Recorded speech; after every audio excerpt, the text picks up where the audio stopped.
So how long do you wait before you train a muscle group again? What if waiting a few days or waiting a week or so was leaving your gains on the table? Today we'll have a look at a whole bunch of variables around the subject about how to optimize your recovery time, how long to wait, under what circumstances in order to maximize your recovery, so that you can then go ahead and consider this yourself and employ it inside your own training regime. So recovery time, or allowing your muscles the time in order to recover from what you've just put them through and for them to supercompensate for what you've just put them through, are hugely important. And then we've also got the issue of connective tissue. Sometimes it's a bit overlooked. It contains less blood flow than what a muscle does, but it's hugely important to allowing our muscles to function as we often demand them to do so. So some key questions that spring to mind is, how long do we have to wait for a muscle in order for it to sufficiently recover to then go at it again? And does frequency play a role in how much muscle size or strength, or just gains in general, that we can obtain? And fatigue, what is that? Is it a little bit of discomfort? Is it a lot of pain? Is it excruciating pain? How much of a role does that fatigue play in the question of, should I work out now or should I wait a wee while and work out maybe in a couple of days? Can we work out with any fatigue at all? If we feel a bit of soreness, are we all right to go, or must that soreness be completely gone? And then beyond the muscle, there are the ligaments and the tendons. Now, they have lesser blood flow, so therefore they recover at a slower rate than what a muscle can do. If you tear a muscle or tweak a muscle, you can probably recover fairly fast. A tendon or a ligament, or especially a ligament, which really has very minimal blood flow, that takes a long time to recover and really can hinder your progress. So we've really got to think about all of these things as a whole when we're looking at our training frequency. So g'day, I'm Simon from the Deep South Experiment podcast, a place where I can share my knowledge and experience on the likes of fat loss, muscle building, the mindset around it all, training, nutrition, and more about me and the podcast is in the description below. So on all those points that I just mentioned, I guess there are a number of things to think about when thinking about how often are you going to train. And one of the first things is that the body can train under moderate fatigue and not really be hindered that much, or especially if you're not doing it time after time, month after month, year after year, etc. Because the body is such an adaptive mechanism or organism that whatever you throw at it, for the most part, it will adapt in some way. And if you start training more frequently, perhaps of a lesser intensity, then the body will adapt to it for sure. If you did the same thing 2 days in a row, you would probably feel it on day 3.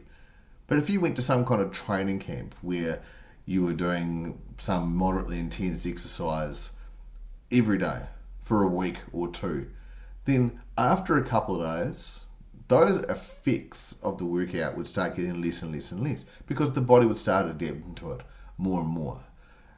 Olympic athlete training, for example, is a typical example of how hard, intense training is adapted to. Whereas if you train like an Olympic athlete today, you would probably be buggered tomorrow, let alone doing it again tomorrow.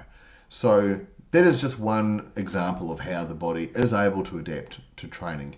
So therefore, fatigue probably doesn't get in the way in that respect, or it isn't the limiting factor in that respect.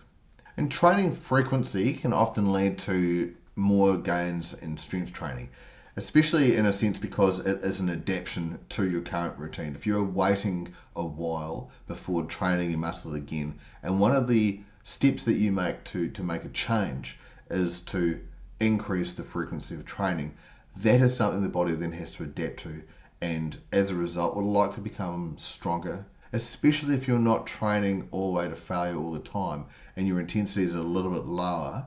then the likelihood of gaining strength from that is pretty high. And on that point, lowering the intensity while increasing the frequency is also going to treat your connective tissue much better. So your ligaments and your tendons a lot better. They have reduced blood flow, so therefore take a lot longer to recover.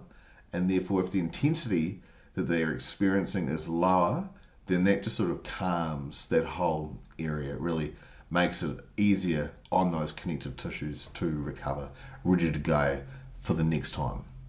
But if you are of the nature to really work out extremely hard, take yourself very close to or not to failure, then that kind of intensity is going to need more recovery time. You can't just keep doing that at that intensity every day or every other day or whatever it might be. That will definitely catch up to you. But in doing that, because you're still recovering from last time, you're not going to be able to stimulate the muscles as much as you did before. So your workouts are going to be below par, even though you're working out at a higher frequency. Plus, that overtraining will catch up to you, and that's when I think you can put your ligaments and your tendons a bit at risk, because you're just generally tired and it's very hard to produce the same quality of workout that you did a couple of days ago or whatever the frequency is. And also, experience is a key factor.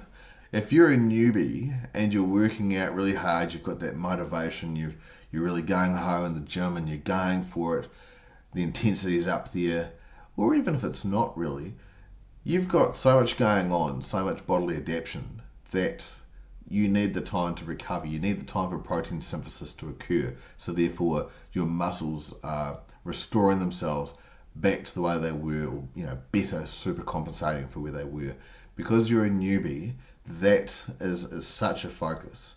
Whereas a trained athlete, not so much.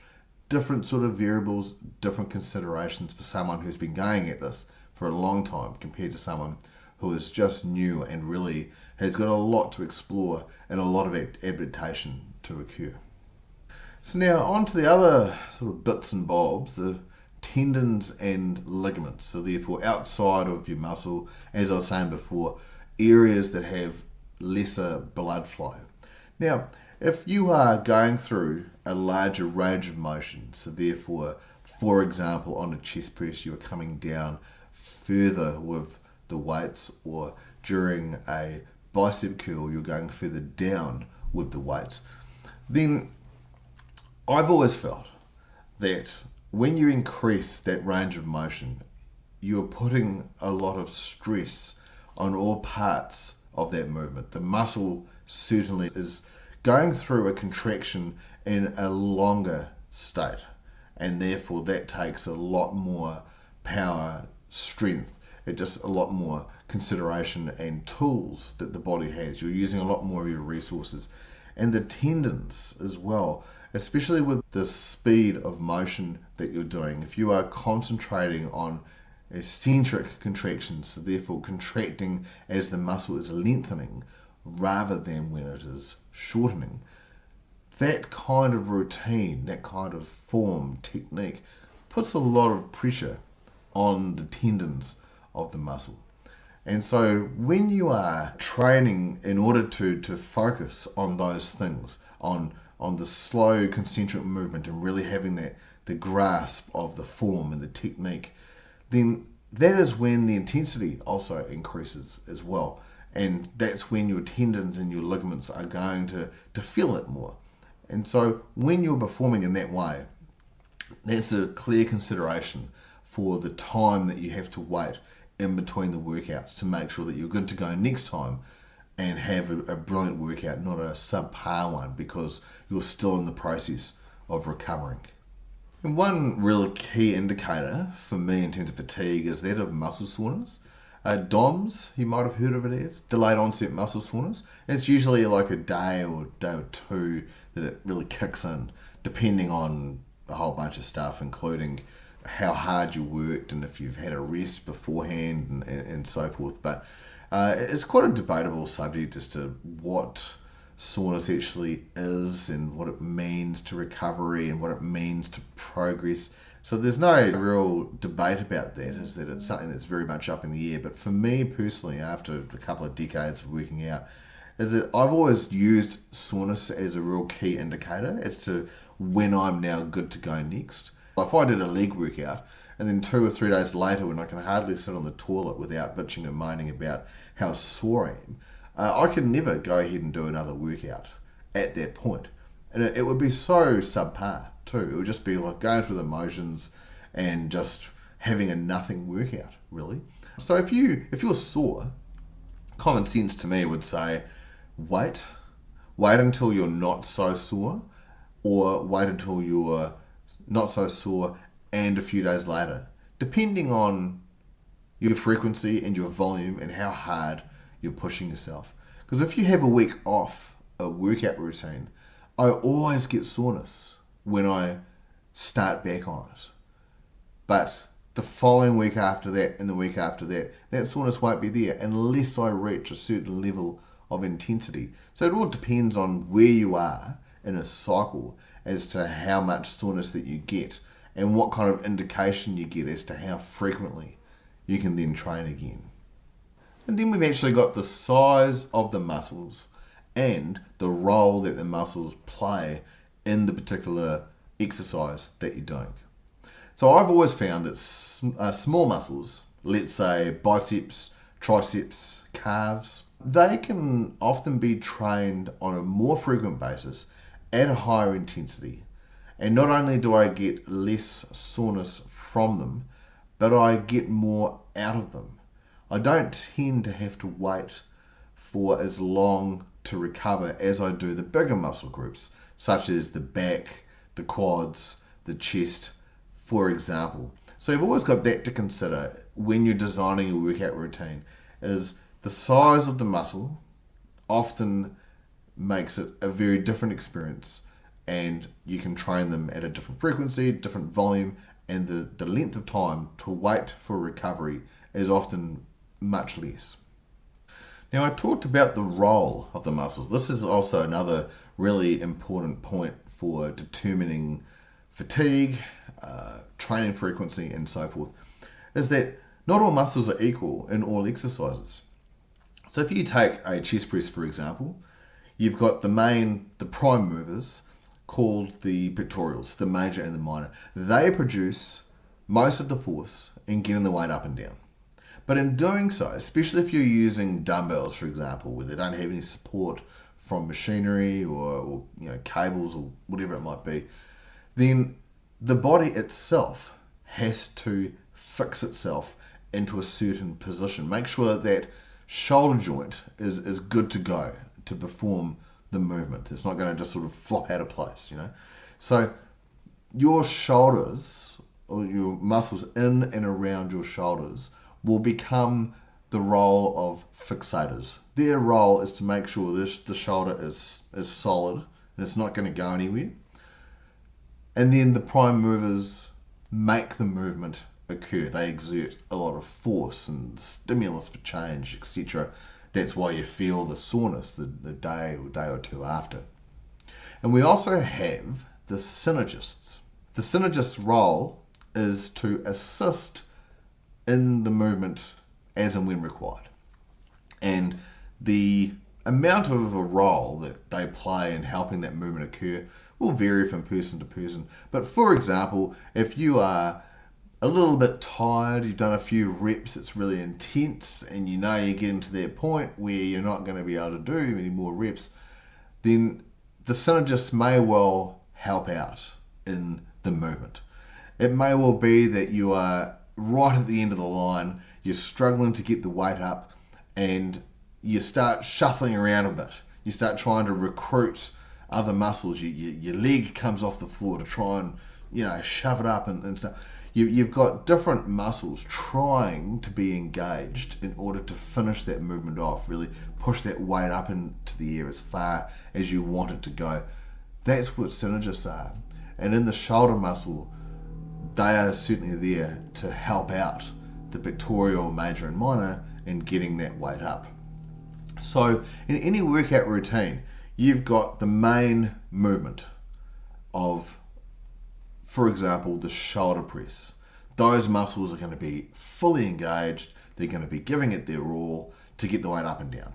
But then a few days later, it's not the shoulder press again that you're doing. This time it's the chest press. But those muscles are being recruited as synergists and fixators in order to make sure the chest press can occur and to help out with the chest press, like I just described, as and when they need to. So it's not always a case of a full-on workout and then rest entirely until the next one. You've always got interaction from those shoulder muscles within different exercises. So that's always something to think about, is that you're always going to be using them at some point with various exercises, to what extent, to what intensity, and then that will help you work out what frequency that you are using your main workout for. Your shoulder press is going to be on what frequency, and then your other exercises that the shoulder muscles step in to help out with, what frequency are they going to be on? And I think the last point to think about is the familiarization with your routine. If you're a newbie and you're getting used to your routine, or you're not quite happy with it yet and you've been trying out a few things and you're in that process of figuring things out and discovery, then that's one thing. But then if you're experienced, you are so used to your routine, it's getting quite easy in terms of what you're expecting, how your body responds, what it remembers to do, the extent to which you have to think about what you're doing. The more familiarity you have, the less that you do all these things. And so when you make a slight tweak to your workout routine, for a newbie, it's quite a big deal. You've got something else to think about, something else to remember, a new movement to do, to get used to develop motor neurons for. If you've been doing it a while, that adaptation is done pretty quickly. It remembers what you did last time, or it can adapt to a slight change really easily because everything else is so already adapted to, is already ingrained in your brain, your thoughts and muscle memory. So yeah, frequency, huge role, familiarity, huge role, intensity, volume, how much you're involving other muscles within the main muscle movements that you're doing, how experienced you are, the ability of the body to adapt, all these things, got to consider them all. No one size fits all approach, which is a common theme within exercise and fitness. There's no blueprint. You master the fundamentals and then you figure the rest out as you go along. If you're fatigued and somebody else isn't, then you've both responded differently and you've got to consider yourself and let them do them. And that's just the way that the cookie crumbles. Thanks very much, and until next time, see you later.